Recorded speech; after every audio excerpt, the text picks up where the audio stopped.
حضور قرآن کریم میں آتا ہے کہ حضرت ابراہیم جبین سٹی کے ابا یہ نہیں جی میں مشتاق احمد ناصر جو کینیڈا میں ان کے بڑے بھائی، ان کے بڑے بھائی آپ نے سمجھ گئے. جی جی ہمارے والد صاحب شروع کے بنو میں جو شروع کے آمدی تھے ابتدائی برمنگم میں نہیں بنو ہاں بنو وہ تو میں جانتا ہوں. جی جی مشتاق ناصر صاحب جو بتا دیا آپ نے جی جی جی ان کو میں جانتا ہوں بڑی سی طرح. ٹھیک ہے. حضور قرآن کریم میں آتا ہے کہ حضرت ابراہیم ان کے بڑے بھائی ہیں آپ؟ میں بڑا ہوں جی ان سے بڑا ہوں جی. ہاں لیکن مجھے پہلی دفعہ پتہ لگا کہ آپ دونوں بھائی ہیں. دیکھا آپ کو اکثر ہے یہاں جی. لیکن آپ کب سے ہیں انگلینڈ میں؟ میں تو حضور 30 سال ہو گئے مجھے. 30 سال؟ جی. اچھا جی 61 میں آیا تھا. زیادہ کس سن میں؟ 61 میں 33 61 میں. جی جی. اچھا ہاں جی.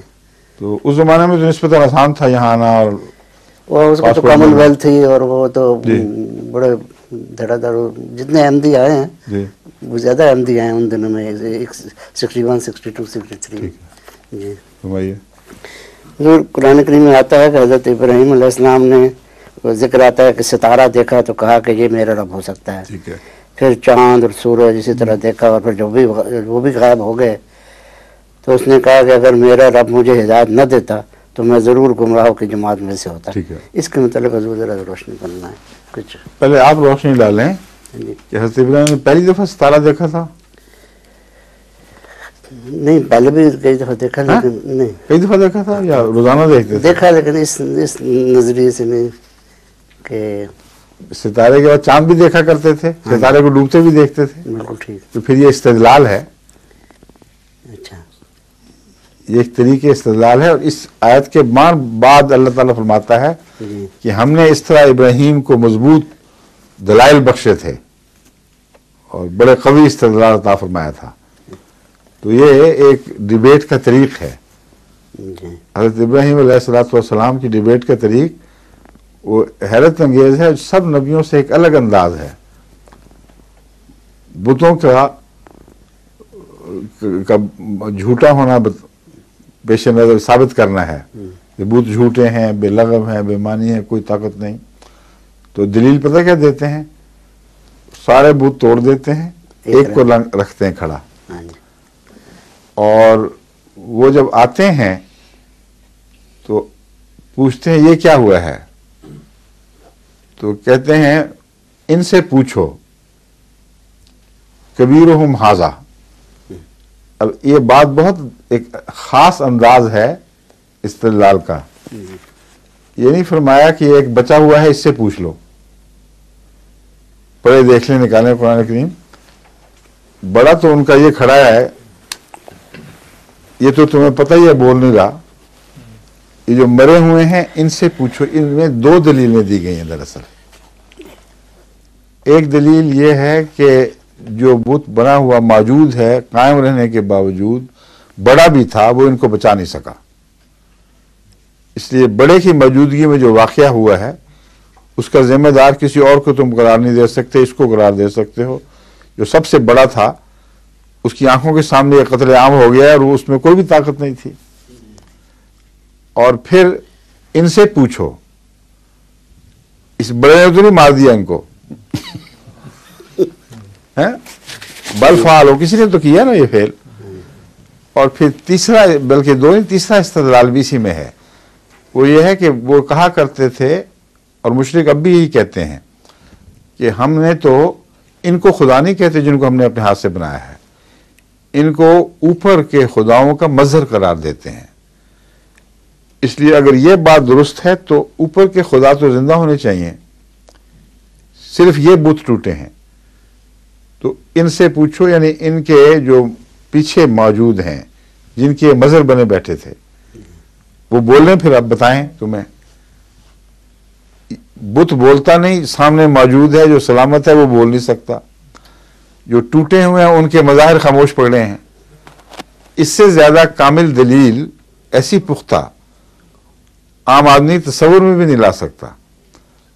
اور پھر ان لوگوں کو سمجھ آ گئی کیونکہ شروع میں تو بڑے طیش میں تھے، پھر نکسوا علی رؤوسہم، جب انہوں نے غور کیا تو انہوں نے کہا بالکل کچھ بھی نہیں ہمارے اندر. یہ حضرت ابراہیم کی طرز کلام ہے اور طرز استدلال ہے. ستارہ پرست بھی تھے، ان میں سورج پرست بھی، چاند پرست بھی. ان کو کہا اچھا یہ میرا خدا ہے، جس کا ایک طرز ہوتی ہے نا کہنے کی. اچھا یہ ستارے نکل آئے ہیں، یہ ہوں گے پھر. تو ساری رات ڈیبیٹ چلتی رہی ہے، آنکھوں کے سامنے ڈوب گئے. اور سنیں، جہاں تک میرا علم ہے کئی دن حضرت ابراہیم علیہ السلام کا مناظرہ جاری رہا تھا.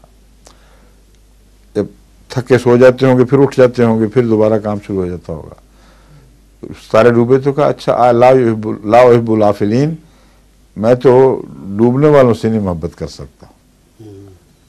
یعنی صاف ظاہر ہے پہلے دن تو نہیں دیکھا تھا، پہلے دن تو نہیں ستارے ڈوبے تھے.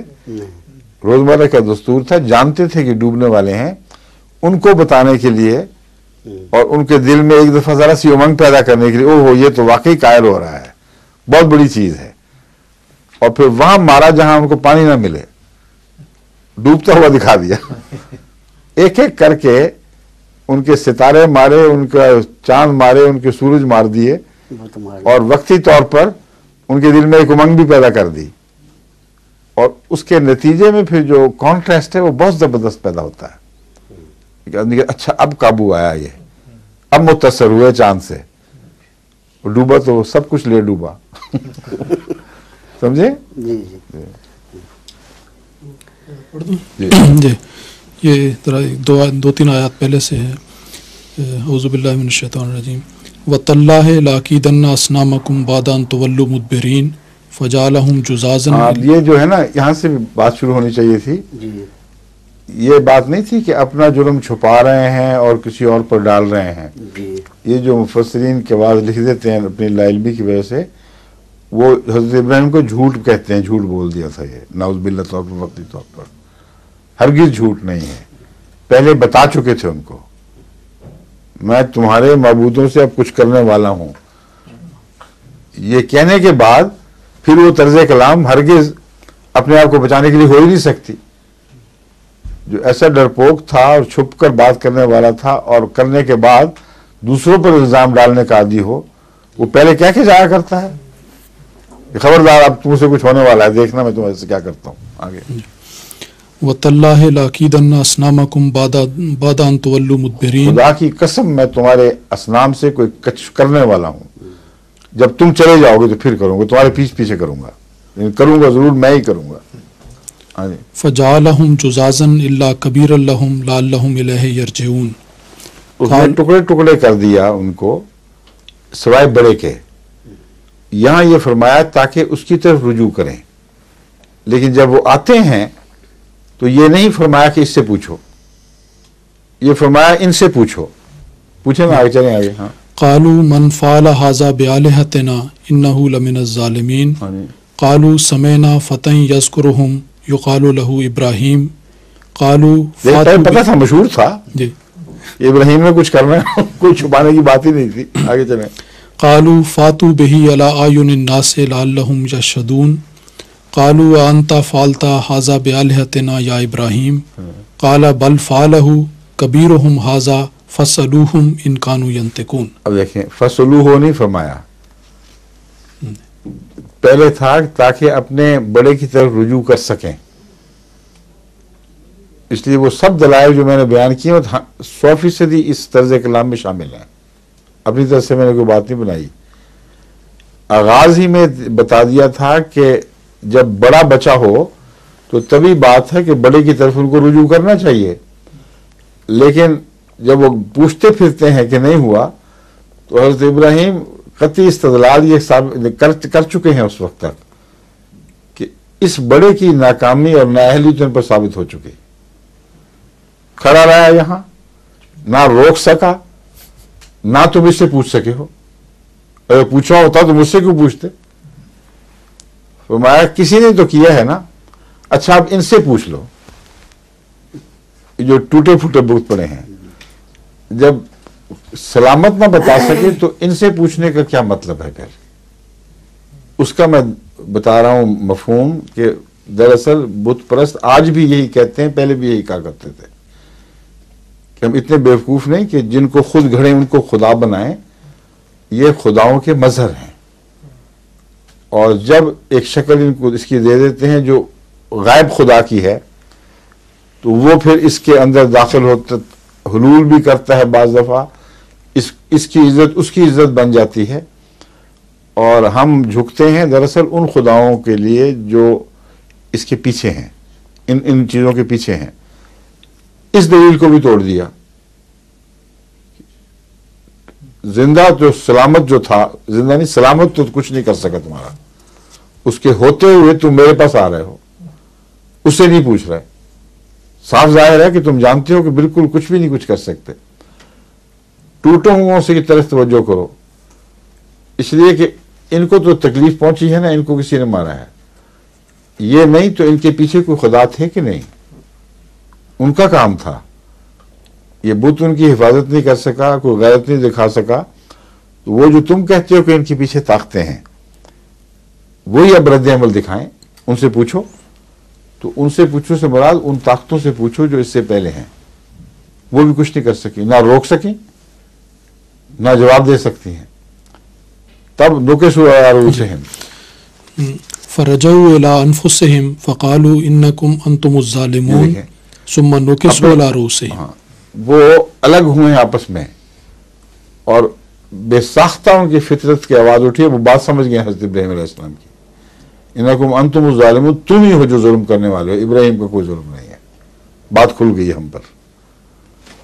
ثم نکسوا علی رؤوسہم، پھر اپنے سرداروں کی طرف متوجہ ہوئے، یا اپنے سر پھینک دیے اور بغلوں میں اپنے گریبان میں جھانکنے لگے، یہ مضمون ہے، اور سرداروں کی طرف متوجہ ہو کر پھر اسکیم بنی ہے، یا غور کرنے کے بعد انہوں نے کہا ہے کہ ہے تو سب دھوکہ ہی، مگر ہمارا تو سارا دین برباد ہو جائے گا، ساری روایتیں تباہ ہو جائیں گی، ساری قوم ہاتھ سے نکل جائے گی، اس لیے سرداروں نے ان کو یہی مشورہ دیا کہ اس کو ختم کرو ورنہ تمہارا دین ختم ہے۔ اب اتنے کھلے دلائل دیتا ہے، ایسی کبھی باتیں کرتا ہے، ایسا بہادر ہے، اس نے کچھ بھی نہیں رہنے دینا تمہارا۔ تو نکسوا علی رؤوسہم کے بعد پھر یہ فیصلہ کرتے ہیں، کیا ہے فیصلہ؟ ثم نکسوا علی رؤوسہم لقد علمت ما ہؤلاء ینطقون، اب یہ کہنے کے بعد ابراہیم کو اب کہہ رہے ہیں کہ تجھے پتہ ہے اچھا بھلا یہ بولتے نہیں ہیں، ہم سے جو بلوا رہا ہے تم خود جانتے ہو۔ آگے قال افتعبدون من دون اللہ ما لا ينفعکم شیئا ولا یضرکم اف لکم ولما تعبدون من دون اللہ۔ نفع اس طرح نہیں پہنچا سکے کہ جو بڑا بت تھا وہ موجود رہا اور چھوٹوں کی حفاظت نہیں کر سکا، اور نقصان اس طرح نہیں پہنچا سکتے کہ ابراہیم ان کو توڑ دیتا ہے اور کوئی ضرر ابراہیم کو نہیں پہنچتا۔ تو یہ ہے ان کی حالت، جو نفع نہ پہنچائے نقصان نہ پہنچائے اس کی عبادت کیسی؟ آگے قالوا حرقوه وانصروا آلہتکم ان کنتم فاعلین، ہر کفر کا یہی علاج ہے، ان کو جلاؤ، مارو، کوٹو، ختم کرو، اس کے بغیر بچتے نہیں ہیں ہم۔ ٹھیک ہے جی، ہو گیا؟